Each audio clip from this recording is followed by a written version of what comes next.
cups a day of that. You wouldn't want to do that. So make sure that whenever because you're going to get a more potent cup of tea when you're using something medicinal in there.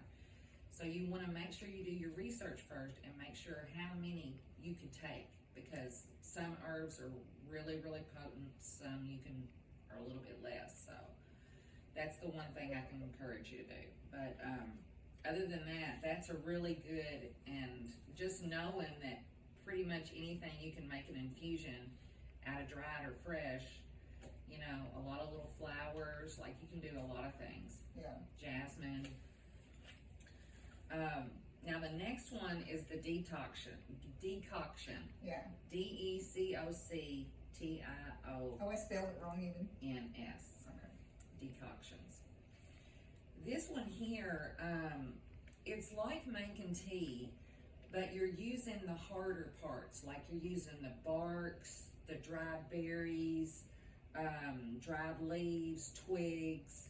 You think of them as in harder pieces, okay? And so to be able to extract out of like the roots and the barks and stuff like that, you have to boil those.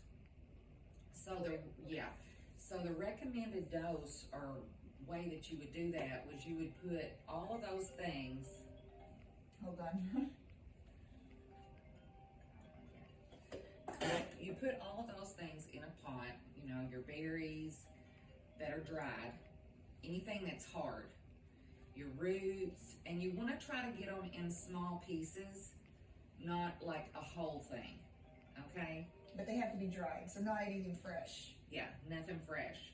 And then you will put everything in there, make sure everything is covered with water, and then you would simmer that, bring it to a boil, and then simmer that for 30 minutes.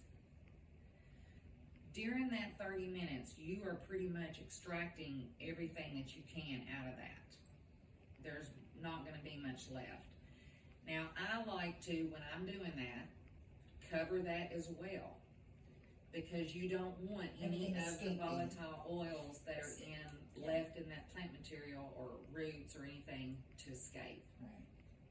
So it will reduce down a little bit in that 30 minutes, but it won't be a whole lot, because the condensation on your lid, it'll put some of that back in there. But just watch it.